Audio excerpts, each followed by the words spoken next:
Então, meus amigos, muito boa noite para todos, tá? Fabiana, Simone, Guilherme, Adriana, Fátima, todos os companheiros que estão aqui conosco.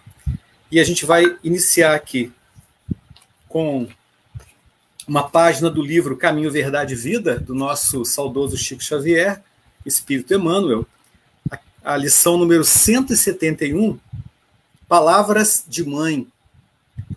Sua mãe disse aos serventes: fazei tudo quanto ele vos disser. João, no capítulo 2, no versículo 5. O Evangelho é roteiro iluminado, do qual Jesus é o centro divino.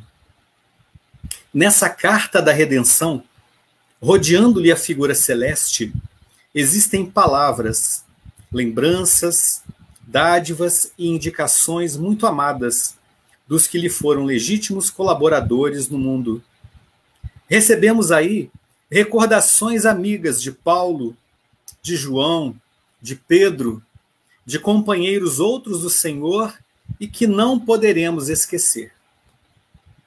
Temos igualmente, no documento sagrado, reminiscências de Maria. Examinemos suas preciosas palavras em Caná, cheias de sabedoria e amor materno.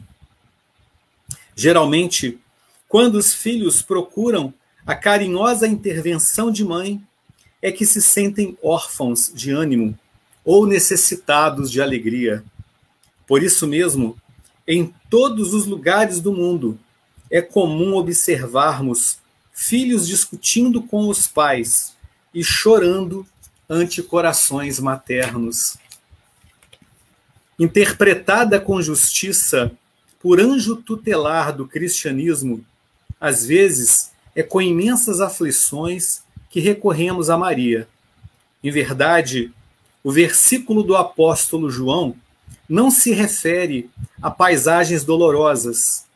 O episódio ocorre numa festa de bodas, mas podemos aproveitar-lhe a sublime expressão simbólica.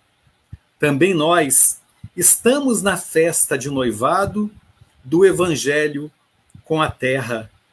Apesar dos quase 20 séculos decorridos, o júbilo ainda é de noivado, porquanto não se verificou até agora a perfeita união. Nesse grande concerto da ideia renovadora, somos serventes humildes. Em muitas ocasiões, esgota-se o vinho da esperança, sentimos-nos extenuados, desiludidos, imploramos ternura maternal, e eis que Maria nos responde: fazei tudo quanto ele vos disser. O conselho é sábio e profundo, e foi colocado no princípio dos trabalhos de salvação. Escutando semelhante advertência de mãe, meditemos se realmente estaremos fazendo tudo quanto o Mestre nos disse. Meus amigos, então nós vamos orar nesse momento agradecendo a Jesus, a Deus nosso Pai, agradecendo a Maria, esse Espírito que tanto nos auxilia também, agradecendo a nossa irmã Sheila, a mentora da nossa casa espiritual, e a todos os benfeitores, nossos anjos da guarda, todos aqueles que cuidam da nossa encarnação, aqueles que trabalham no planeta em nome da seara do bem, a seara do Evangelho, que possamos, nesses minutos que estamos reunidos, à luz dos ensinamentos do Cristo, da parábola do mal rico, que possamos, nessas reflexões, fortalecer os nossos ânimos, enchermos-nos de coragem, de boa vontade para o trabalho, para a vivência dos ensinamentos de Jesus. Obrigado, Senhor. Abençoe a todos aqueles que nos ouvem, suas famílias. Abençoe a toda essa humanidade nesse momento tão desafiador, que possa encher os corações, Senhor Jesus, de ânimo, de coragem, de perseverança, de consolações. Que a tua paz esteja conosco, agora e sempre, graças a Deus. Meus irmãos, então, mais uma vez, muito boa noite a todos. A gente aqui numa união, né, de companheiros da Casa de Maria e da nossa Casa Sheila. Nós hoje vamos trazer para nosso estudo a parábola do mal rico, que é uma das parábolas que Jesus contou, lembrando que o Mestre Jesus sempre se utilizou desse recurso, né? E eu gosto muito de história, né? Eu falo que meu pai era um contador de histórias. A gente dormia ouvindo as histórias que ele contava, e eu acho que a história ela sempre tem alguma coisa para ensinar para a gente, e a gente vai aprendendo cada vez que ouve aquela história. E a parábola ela vem exatamente trazer esse ensinamento, que cada vez que a gente lê, cada vez que a gente estuda, mais ensinamento a gente tira da parábola. Então, um dos pontos também que eu acho interessante no aspecto das parábolas é aquela comparação, né, com a fruta, né?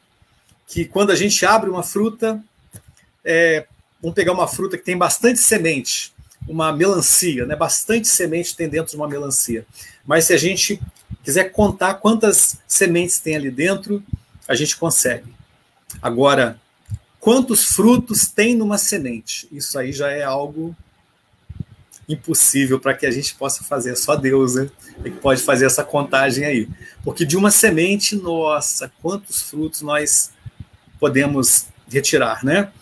E essa semeadura das parábolas, ela faz isso com a gente. Vai gerando frutos. A cada vez que a gente vai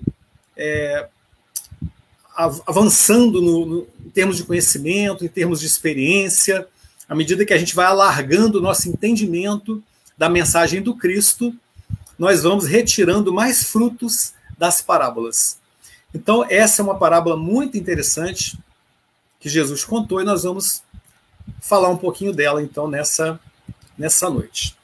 Bom, primeira coisa que eu vou pedir, então, para os nossos irmãos aqui, agora é um pouquinho de paciência, porque nós vamos precisar de ler essa parábola, né? E aí, essa parábola, a leitura, ela se inicia assim. Havia um homem rico que vestia púrpura e linho e se tratava magnificamente todos os dias. Havia também um pobre chamado Lázaro, deitado à sua porta, todo coberto de úlceras, que muito estimaria poder mitigar a fome com as migalhas que caíam da mesa do rico, mas ninguém lhe as dava, e os cães lhe vinham lamber as chagas. Ora, aconteceu que esse pobre morreu, e foi levado pelos anjos para o seio de Abraão. O rico também morreu, e teve por sepulcro o inferno. Quando se achava nos tormentos, levantou os olhos e viu de longe Abraão e Lázaro em seu seio, e exclamando disse estas palavras: Pai Abraão, tem piedade de mim, e manda-me Lázaro, a fim de que molhe a ponta do dedo na água, para me refrescar a língua, pois sofro horrível tormento nestas chamas. Mas Abraão lhe respondeu: Meu filho, lembra-te de que recebeste em vida os teus bens, e de que Lázaro só teve males, por isso ele agora está na consolação, e tu nos tormentos. Ao demais, existe para sempre um grande abismo entre nós e vós, de sorte que os que queiram passar daqui para aí não o podem, como também ninguém pode passar do lugar onde estás para aqui. Disse o rico: Eu então te suplico, pai Abraão, que o mandes à casa de meu pai, onde tenho 5 irmãos, a dar-lhes testemunho destas coisas, a fim de que não venham também eles para este lugar de tormento. Abraão lhe retrucou: Eles têm Moisés e os profetas, que os escutem. Não, meu pai Abraão, disse o rico, se algum dos mortos for ter com eles, farão penitência. Respondeu-lhe Abraão: Se eles não ouvem a Moisés nem aos profetas, também não acreditarão, ainda mesmo que algum dos mortos ressuscite. Essa parábola, no Evangelho de Lucas, capítulo 16, versículo 19 a 31. Então, meus irmãos, nós fizemos uma leitura aí para a gente poder lembrar um pouco, né, dessa história que Jesus contou para nós. E nós vamos agora, dentro do entendimento que a doutrina espírita nos traz, né, dos conceitos que a doutrina espírita nos traz, nós vamos refletir um pouquinho nessa parábola trazida pelo mestre. Então, o primeiro ponto aí, olha, que é trazido para nós, é esse homem rico, né? Que havia um homem rico que vestia púrpura e linho e se tratava magnificamente todos os dias.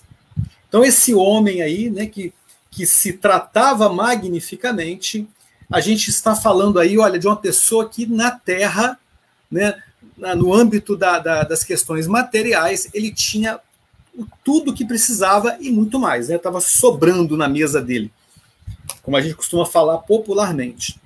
E como a gente está falando aqui de sobras, a gente vai recorrer a algumas informações trazidas pelos benfeitores, né, em outros livros, para que a gente possa ir refletindo aí dentro dessa parábola. Então, falando de sobras, a gente tem aqui no livro Religião dos Espíritos, um livro que o Emmanuel trouxe para nós pela mediunidade do Chico Xavier. Vou pegar um trechinho dessa página que se chama exatamente Sobras. Então, nesse trechinho dessa página, o Emmanuel fala assim para a gente, olha, que a sobra, em todas as situações, ela é um agente aferidor do nosso ajustamento à lei eterna. Olha, a sobra é um agente aferidor, né? É uma maneira de aferir. Como é que a gente se encontra diante dessa lei eterna, da lei de Deus. E é assim que o leite a desperdiçar-se na mesa é a migalha de alimento que sonegas à criancinha órfã de pão, tanto quanto a roupa a emalar-se desnecessária no recanto doméstico. É o agasalho que deves à nudez, que a noite fria vergasta. Por isso mesmo, é pelo supérfluo acumulado em vão que começam todos os nossos desacertos perante a bênção divina. Então a gente já começa aqui a trazer uma reflexão para nós, profunda. Quando eu li isso aqui, nesse estudo, porque a gente comenta o seguinte, né? Quem prepara estudo, seja para uma exposição, para uma aula de evangelho, para uma aula de ESD, olha, como que a gente aprende, como que a gente reflete, porque você tem que se preparar, né? Então, lendo isso aqui na preparação desse estudo, eu fiquei lembrando das coisas que eu tenho aqui em casa, né? Para que a gente possa, assim, poxa, pegar esse supérfluo que às vezes a gente fica guardando, né? Aquela blusa que você gosta e você pensa assim, deixa eu guardar aqui, porque eu preciso no próximo inverno estar bem agasalhado. Mas às vezes você já está com 2, está com 3 blusas, 4 blusas, tem gente que tem um monte, né? Sapatos, então é muito comum acontecer isso, de acumular um monte de sapato. E, puxa vida, é o supérfluo na vida da gente e que vai faltar lá na vida dos outros, né? Então, aqui, a primeira abordagem que a gente quer fazer, né, é porque se tratando da riqueza, a gente vai falar um pouquinho mais dessa questão da riqueza, né? A riqueza, ela leva para esse excesso que é exatamente o perigo. Quando Jesus falou para nós da questão da dificuldade, de lidar com a prova da riqueza, era exatamente por conta desses excessos.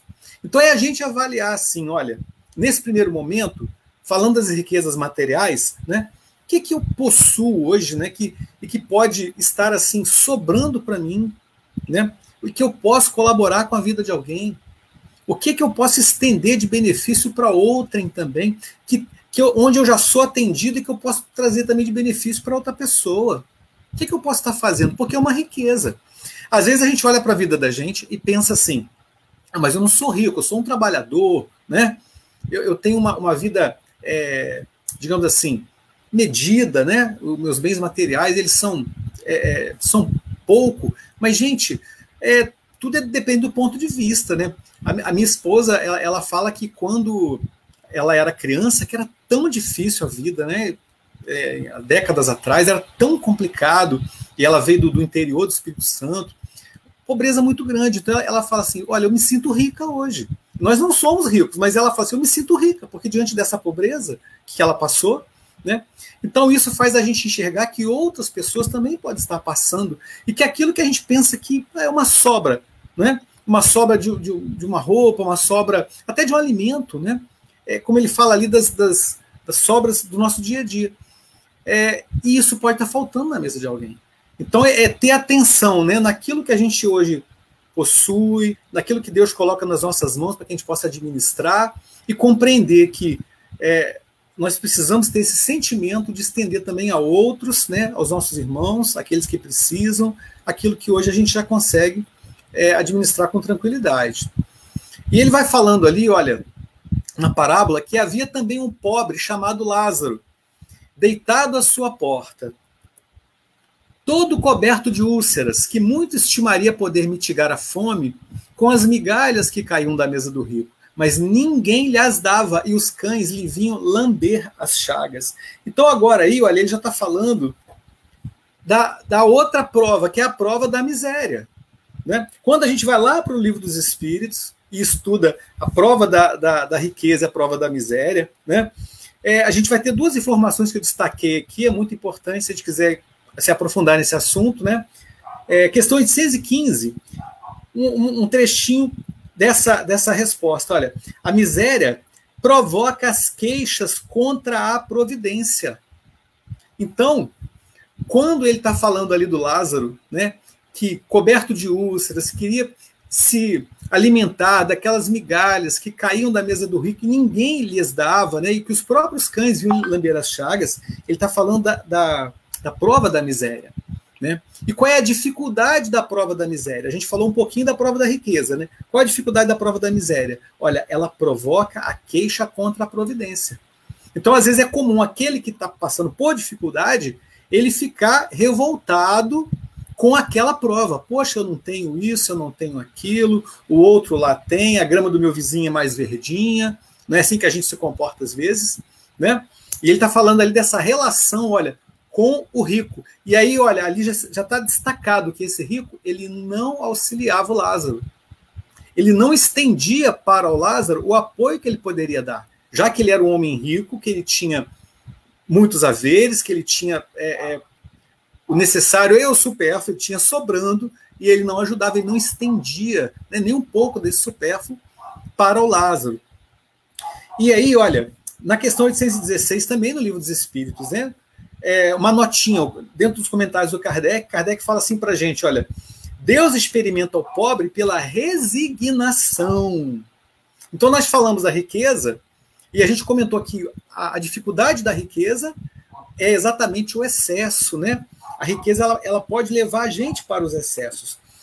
Nesses excessos aí, a gente tem aqui no Evangelho segundo o Espiritismo, exatamente no capítulo 16, né, tratando também das provas da riqueza e da miséria, a gente tem uma informação muito interessante que diz assim para a gente no item 7, né? Olha, sem dúvida, pelos arrastamentos a que dá causa, pelas tentações que gera e pela fascinação que exerce, a riqueza constitui uma prova muito arriscada, mais perigosa até do que a miséria, porque a riqueza ela é o supremo excitante do orgulho, do egoísmo e da vida sensual.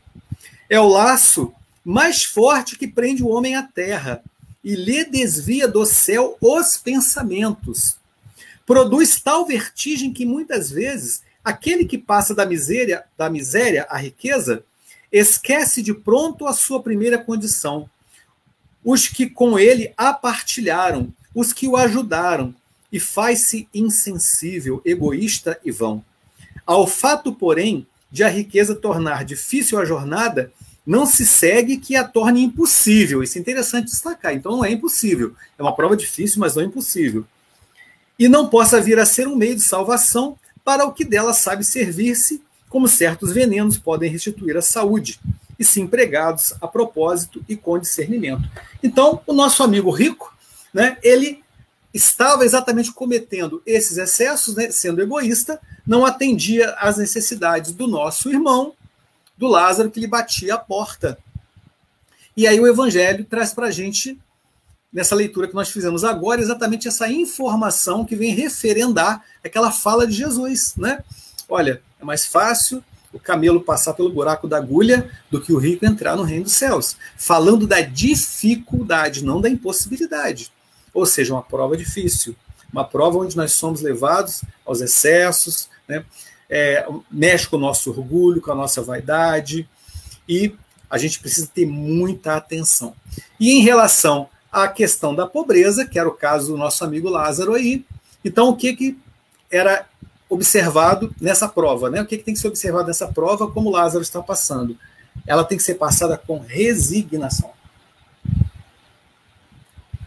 Bom, seguindo na nossa parábola, a gente tem essa outra informação, né?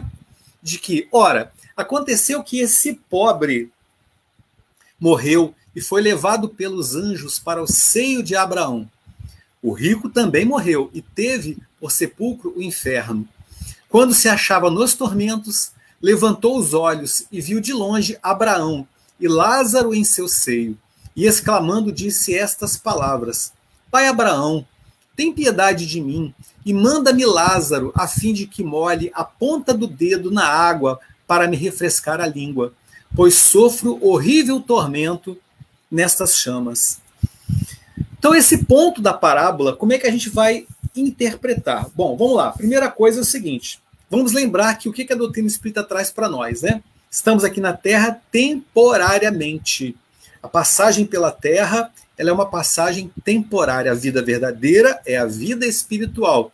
Estamos numa existência física que tem um início e tem um fim, e que no final dessa existência física, no findar, né, nós faremos como que uma avaliação, né, de tudo aquilo que nós semeamos. Essa semeadura, ela já vai trazer para a gente, muitas vezes, aqui mesmo na própria vida física, antes mesmo de desencarnarmos, os seus frutos. E, às vezes, a gente não precisa nem desencarnar para poder colher esses frutos, né, que sejam eles doces ou amargos, né, porque a cada um segundo as suas obras.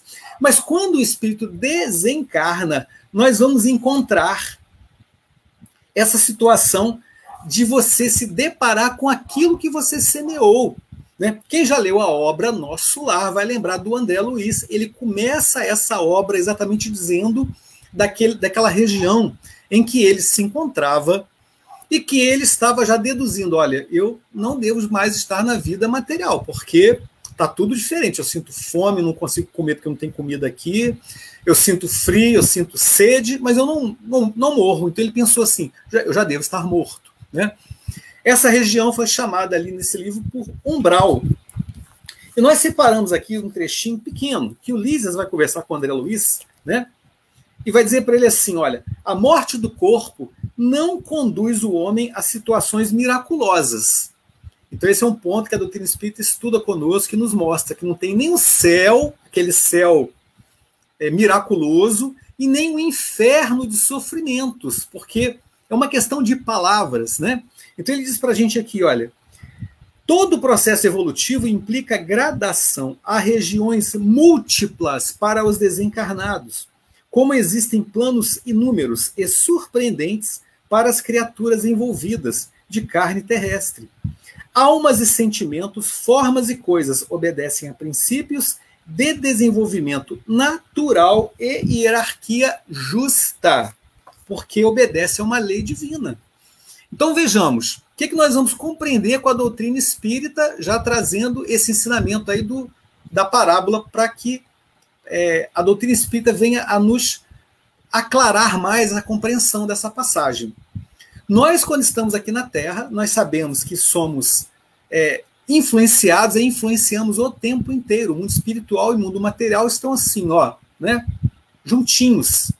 E nós temos as nossas companhias espirituais. Nós já estamos, hoje, vamos dizer assim, programando qual é o grupo com o qual nós vamos conviver depois de desencarnados. Vamos lembrar que quando nós desencarnamos, não é que nós somos levados para uma região que Deus criou, né? Seja ela de alegria, seja ela de algum processo onde nós tenhamos que vir a ficar ali buscando um momento maior de equilíbrio, como aconteceu com o André Luiz, 8 anos naquela região de sofrimento, é o que o livro Nosso Lar nos traz, né? Mas nós sabemos que isso acontece por uma questão de afinidade. Nós estamos afinizados com aqueles espíritos que estão ali, através dos nossos pensamentos. Nós já estamos, vamos assim dizer, olha, se eu estou aqui na Terra vivendo uma vida desequilibrada, em todos os sentidos, eu já estou, de certa forma, convivendo com essas entidades. Não é que ao desencarnar eu vou ser conduzido para lá. Eu só vou acabar ficando de vez por lá, porque agora eu estarei desencarnado. E aí eu vou permanecer junto àqueles irmãos. Agora, se eu vivo de uma maneira mais equilibrada, buscando com responsabilidade dar conta das minhas obrigações espirituais aqui no planeta, ao mesmo tempo também eu já estou ali conectado com os benfeitores, com o meu anjo da guarda, né? E aí a gente vai encontrar, por exemplo, lá no livro Voltei, né, o nosso amigo Frederico Figner, sendo, depois de desencarnar, sendo amparado pelo Bezerra de Menezes.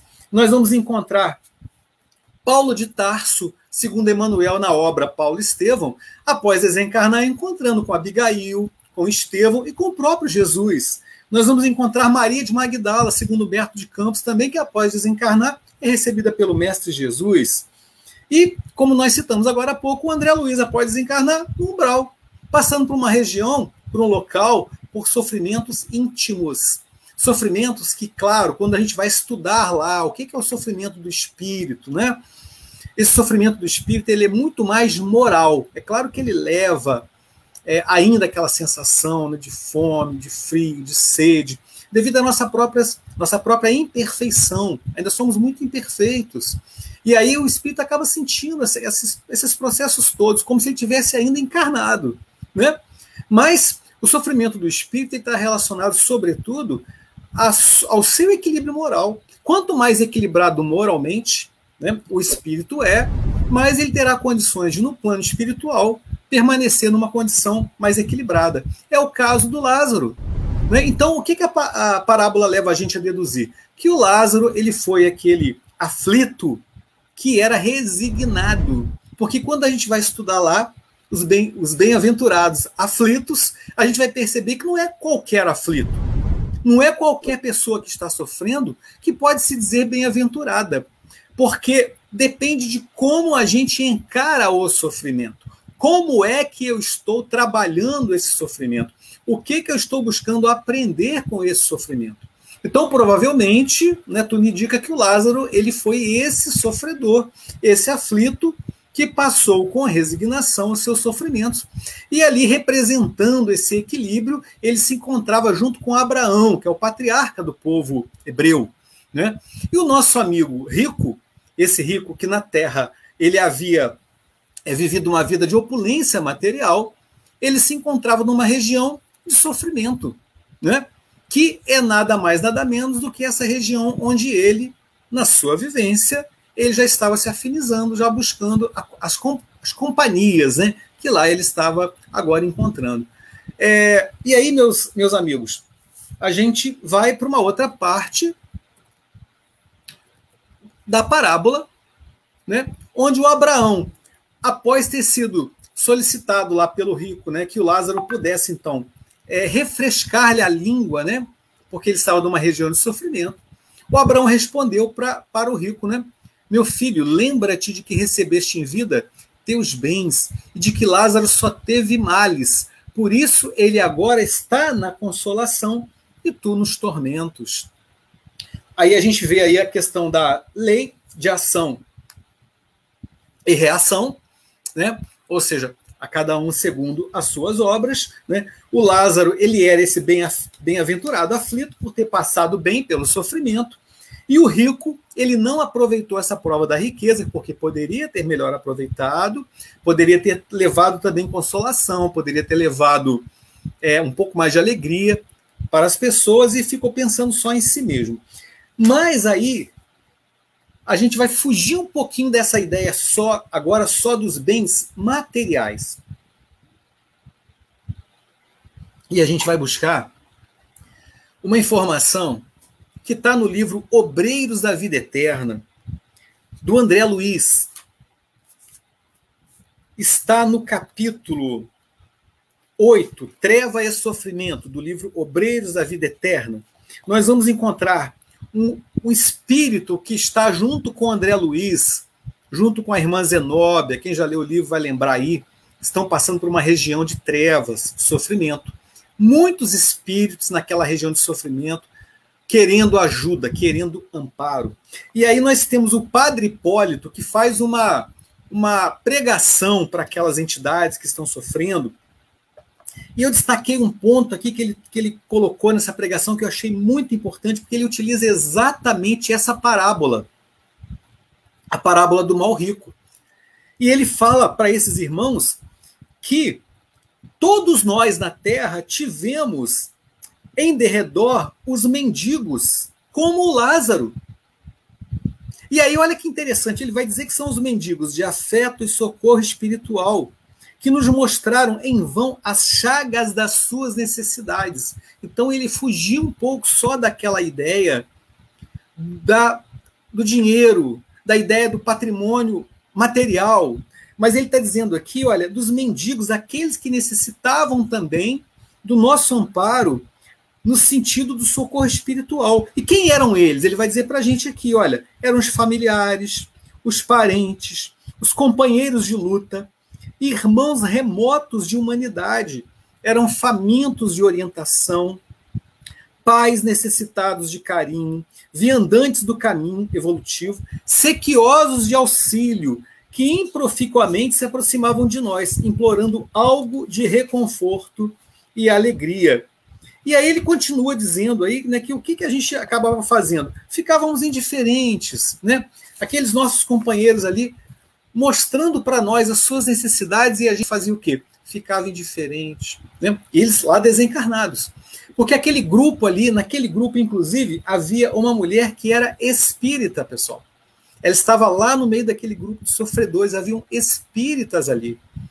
Então, vejamos, olha a nossa responsabilidade. Se eu não tenho riqueza material como o rico da parábola, mas o que eu tenho de riqueza, de bagagem espiritual e que me coloca também na condição de utilizar desse talento, aí eu estou fazendo um link lá com a parábola dos talentos, né? O que me coloca nessa obrigação, nesse dever de estender esse benefício a todos aqueles que estão ao meu redor, a todos aqueles que, de alguma forma, são como Lázaros na minha vida, sejam eles familiares, sejam eles amigos, colegas de trabalho, vizinhos, né?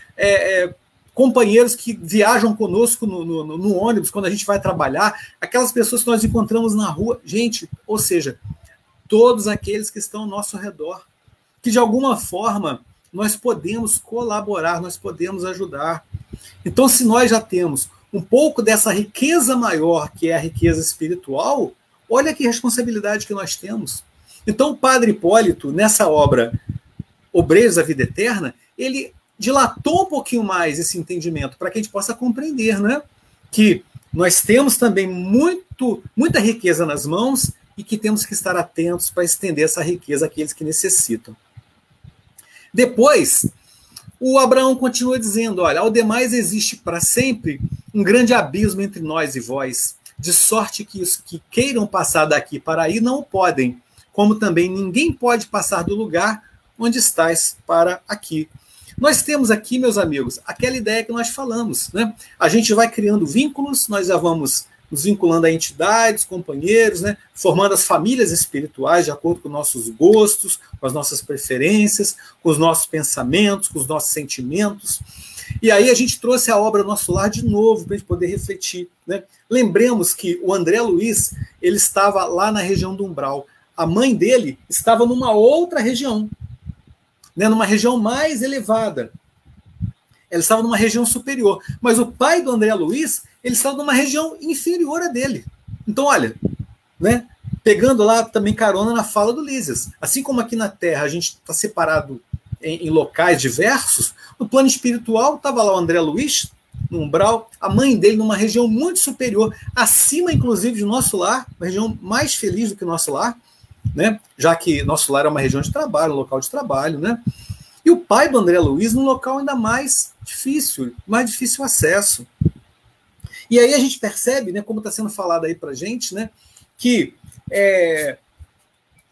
essa dificuldade, né, que há, às vezes, de uma região para outra, ela traz complicações. Na própria obra Obreiros da Vida Eterna, a gente vai encontrar um capítulo interessante de um viajor, né, um visitante sublime, que se chama Asclépios. Isso também na obra Obreiros da Vida Eterna. O Asclépios, ele mora numa região elevadíssima da Terra.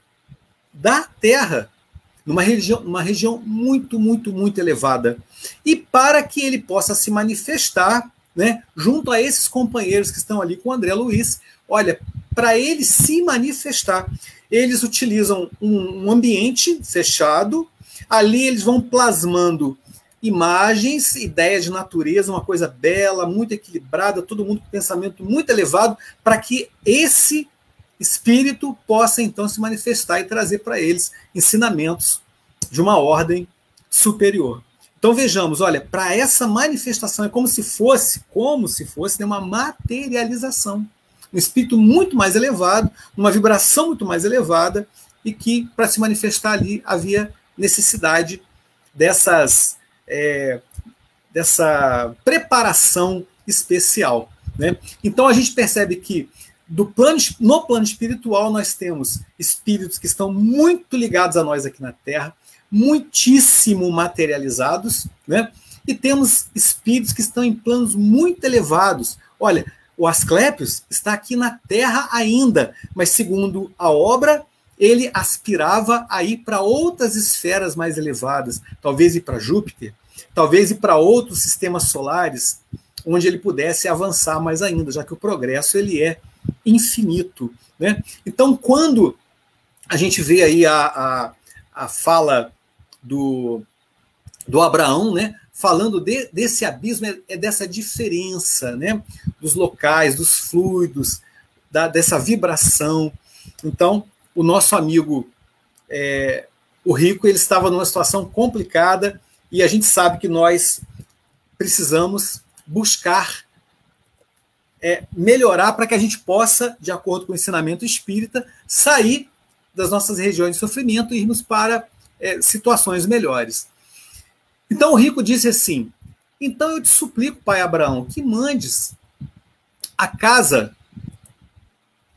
de meu pai, onde tenho 5 irmãos, a dar-lhes testemunho destas coisas, a fim de que não venham também eles para este lugar de tormento. Abraão lhe retrucou: eles têm Moisés e os profetas, que os escutem. Não, meu pai Abraão, disse o rico, se algum dos mortos for ter com eles, farão penitência, se arrependerão, né? Respondeu-lhe Abraão: se eles não ouvem a Moisés nem aos profetas, também não acreditarão, ainda mesmo que algum dos mortos ressuscite. Olha, amigos, que lição interessantíssima nesse trechinho aí trazido para nós, né? A gente sabe que essa parábola, né, assim como muitos ensinamentos trazidos na época de Jesus, eles precisavam também chocar, né? Então, hoje a doutrina espírita vem trazer para a gente a justiça, a bondade de Deus, porque mostra para nós que nós não estamos em situação de sofrimento eternamente, não existe sofrimento eterno. Deus é bondoso, Deus é justo, né? A justiça de Deus, ela está associada à bondade. E se a gente aqui na Terra, né, a gente sempre gosta de lembrar disso, se aqui na Terra nós temos atenuantes naqueles erros que nós cometemos, se o indivíduo se melhora, ele passa a fazer jus também à diminuição da pena, isso falando da justiça dos homens. O que não é a justiça de Deus, gente? Que é um pai, né? É um pai amoroso. Então, vejamos, olha, o rico queria que fosse espíritos, né, que ressuscitassem lá e que falassem para os irmãos dele, né, para que eles pudessem, então, se arrepender e mudar de comportamento. E aí o Abraão, nessa parábola, diz para o rico: olha, mas eles têm a Moisés, eles têm os profetas, e também não acreditarão se algum dos mortos ressuscitar, porque eles não ouvem nem Moisés e nem os profetas. Então isso é muito interessante para a gente, né? A gente pensar dessa maneira, porque para nós hoje, que significa esse ensinamento, né? Vamos lá, olha, eu peguei aqui agora a ajuda do Emmanuel no livro Pão Nosso, e eu vou pegar 2 trechinhos de uma página dele chamada Ouçam-nos. Ele usa o versículo 29 desse capítulo do Lucas, né? E fala assim, ó, disse-lhe a Abraão, eles têm Moisés e os profetas, ouçam-nos. E aí o comentário do Emmanuel. A resposta de Abraão ao rico da parábola ainda é ensinamento de todos os dias no caminho comum. Inúmeras pessoas se aproximam das fontes de revelação espiritual. Entretanto, não conseguem a libertação dos laços egoísticos, de modo que vejam e ouçam qual lhes convém aos interesses essenciais. Aí ele vai falar da doutrina espírita, né, que trouxe essa comunicação entre o mundo espiritual e o mundo material, e ele vai fechar essa página dizendo assim, olha, o mundo está repleto de mensagens e emissários. Há milênios. O grande problema, no entanto, não está em requisitar-se a verdade para atender ao círculo exclusivista de cada criatura, mas na deliberação de cada homem quanto a caminhar com o próprio valor na direção das realidades eternas. Trocando em miúdos, é como se fosse assim, olha, eu estou lá no centro espírita, mas olha, meu pai desencarnou até hoje, não trouxe nenhuma mensagem, né? Eu queria uma mensagem também do meu irmão. Tem muita gente que pensa assim, meus amigos. E às vezes a pessoa, ele chega a comentar ali, ela chega até a desanimar, mas isso é um interesse, olha, egoísta da nossa parte. É uma forma egoísta de trabalhar essas informações todas.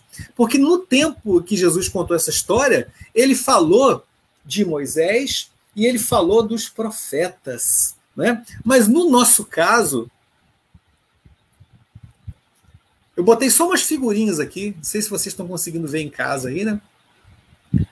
Nós já passamos por Moisés, passamos pelos profetas, passamos por Jesus, e aí eu coloquei mais algumas figuras aqui que têm ajudado a gente demais na nossa vida, né? Allan Kardec, Chico Xavier, o Emmanuel, a irmã Sheila, tem ali a Joana de Ângeles, né? E outros espíritos, outros companheiros que se dedicaram, encarnados, que trouxeram informações depois de desencarnados e que vem ajudando a gente, vem esclarecendo, nos auxiliando demais para que a gente possa aproveitar esse momento. Mas aí, né, o que nós estamos esperando para que a gente possa se arrepender? Né? O que nós estamos esperando para que a gente possa mudar de direção? O que significa tudo que recebemos desses nossos irmãos? O que tem significado isso na vida da gente? Né? Nós temos uma oportunidade nas mãos, a vida, os talentos, né, que nós recebemos. Nós temos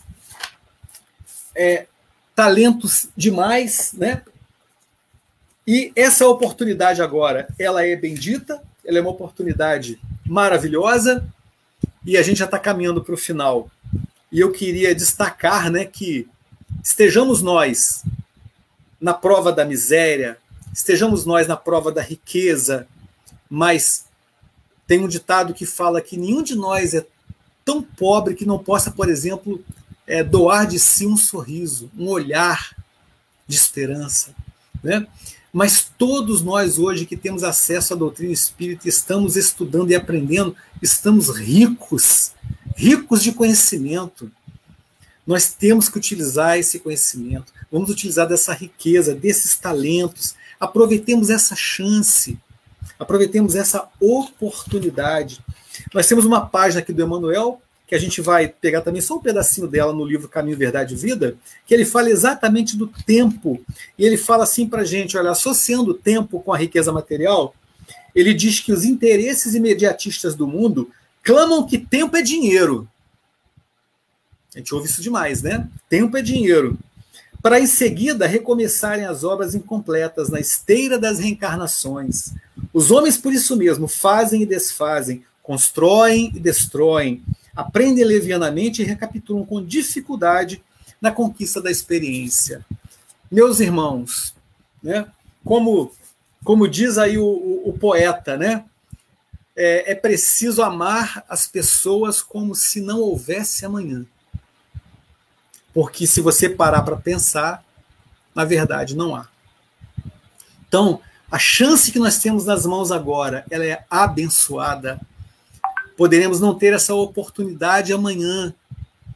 Olha, hoje estamos aqui, né, provavelmente nós todos aqui no Brasil, encarnados, com acesso à doutrina espírita, com a possibilidade dos sentidos aí, se não todos completos, mas podendo muitos de nós trabalhar, estender as mãos, fazer parte de um grupo espírita, ter uma família, ter um ambiente de trabalho, ter uma saúde relativa do corpo, né? Então, meus amigos, vamos aproveitar essa chance. Se estivermos passando por dificuldades, que sejamos os bem-aventurados, que tenhamos fé e esperança no futuro. Lembremos que a vida material é uma vida breve. Tanto rico quanto pobre estarão em breve tempo na vida espiritual, onde o que realmente vai valer é aquilo que nós aproveitamos da oportunidade.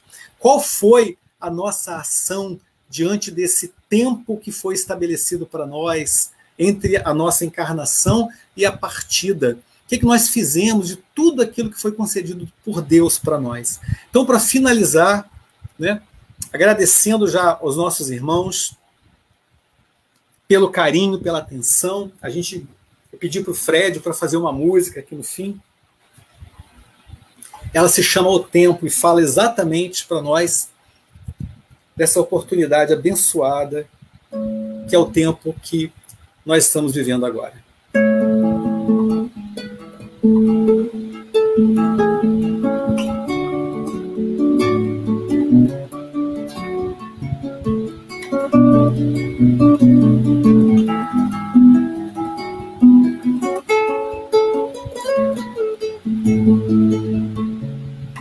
Segue o caminheiro, amigo das horas, bom pastor. Faz do tempo seu fiel parceiro, sempre a trabalhar com amor. Tem tempo de sol e de chover, de semear e de colher. Tem gente que faz do tempo sua arte, levando a alegria, paz a toda parte. Para quem agoniza, para aquele que chora, são longos os dias, se arrastam as horas, para viver feliz breve eternidade, de paz, alegria e fraternidade. Segue o caminheiro, amigo das horas, bom pastor. Faz do tempo seu fiel parceiro, sempre a trabalhar com amor. A vida navega no rio das horas, e nada se alonga, nada se demora. O tempo passado, o tempo perdido, é folha caída no leito das águas. Dar tempo pra queixa, dar tempo pra mágoa, só faz prolongar a discórdia desdita. Abraçar as horas, trabalho bendito, é santificar o caminho da vida. Segue o caminheiro, amigo das horas, bom pastor. Faz do tempo seu fiel parceiro, sempre a trabalhar com amor.